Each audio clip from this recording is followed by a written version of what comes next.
आज सकाळपासनं मला वाटतं सकाळी 5 वाजल्यापासून लोक आलेले आहेत. जवळजवळ या ठिकाणी 200 ते 300 लोकांचा सिलेंडर घेण्यासाठी जमा होता. परंतु काही लोक एवढ्या उन्हामध्ये थांबू शकत नाही, त्यामुळं काही लोक निघून गेले. परंतु बऱ्यापैकी आता मी बघितलं की एवढी लाईन लागली सिलेंडरसाठी. परंतु या भारत गॅसचा मालक किंवा त्याचा कोणतरी मॅनेजर वगैरे इथे कोणी नाही आणि त्यांना सांगण्यात आलं होतं की उद्या आज म्हणजे हे गाडी येणार आहे. परंतु आता इथं कोणी सांगण्यात नाही आला त्यांना का बाबा आज भेटेल नाही भेटेल. ते उन्हात आणा तिथं उभे आहे सर्व. उद्या काय जर झाला या लोकांना नागरिकांना चक्कर येऊन एखादा पडला किंवा काय झालं तर त्याला पूर्ण जबाबदार भारत गॅसवाला तो. आणि मग नागरिकांच्या जमावापुढे शेवटी काय होईल तर सांगू शकत नाही.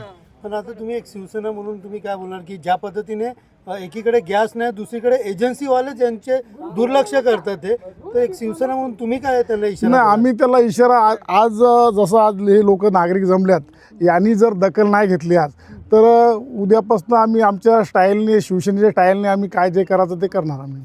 काल आम्ही आलो होतो 9 वाजता आलो तर ते म्हणे तुम्ही आज सगळा स्टॉक खतम झाला म्हणे तर तुम्ही उद्या सकाळी या म्हणे. तर आम्ही सकाळी 5 वाजतापासून आलेले. आज संडे असून आम्ही सगळं न खाता पिता इथे आम्ही किती वेळचं थांबून आहो.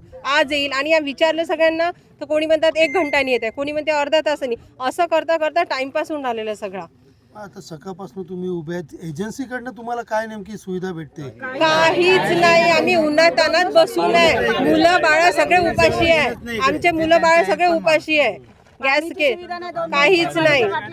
खूप त्रास झाले. आता जो आक्रोश आहे एकीकडे सिलेंडर नाही दुसरीकडे तुम्ही रांगा लावल्यात, काय तुमचा राग आहे? आमचं म्हणणं एवढंच आहे जे आज आम्ही एवढे 150-200 माणसं होते ना, उद्या आम्ही जर आज गाडीने आली तर उद्या तेच लोकांना आधी सिलेंडर द्या, ते आरक्षित सिलेंडर आम्हाला करून द्या आणि नंतर जे उद्या लाईन लावतील त्याच लोकांना पण द्या.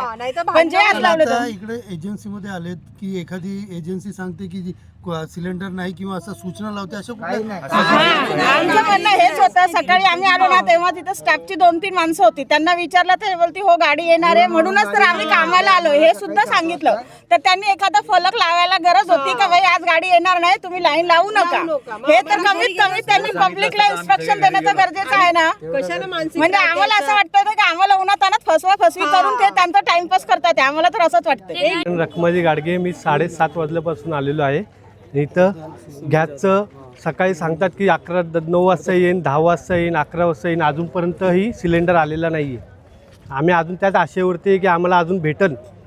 त्यामुळे भारत एजन्सी आम्हाला काय सांगतही नाही खरं की नक्की गॅस येणार आहे की नाही येणार आहे. मी काल पण परत गेली 2 वेळेस. पोत्र नव्हतं, एक म्हातारा बसलेला होता तो बरं उद्या या. उद्या आम्ही म्हणजे आज आलो तर आम्ही बिगर चहाचं आलो. फक्त दात घासते गुळणा करून निघालो आणि मग तो सिलेंडरला नंबर लावला. तिकडे काल गेलो तिकडे गुरुकृपाला ती लाईन चालू होती. मग हा कुठे गेला याचा पण तर मला आला पाहिजे ना. असं इकडे कुठली सूचना नाही काय नाही, उन्हामध्ये बसून तुम्ही काहीच नाही. पाणी सुद्धा नाहीये प्यायला. 20 रुपयाचं पाणी आणलं किती वेळ पिणार असं आहे ना. घरच्या लोकांचा आम्ही विचार करतो ना, आमच्या घरचे लोक विचार करतात. काही गोष्टी ह्या झाल्या. घरी अन्न जेवायला काय करायचं? 3 वाजले आता कुठला सिलेंडर येईल? कुठून सिलेंडर यायचा आम्हाला? आमची माझी 3 वर्षाची पोरगी आहे घरात. 5 वाजता आलोय सकाळी आम्ही. सिलेंडर नाही. आता ह्यो घेऊन काय करू? इथं थांबू का आम्ही?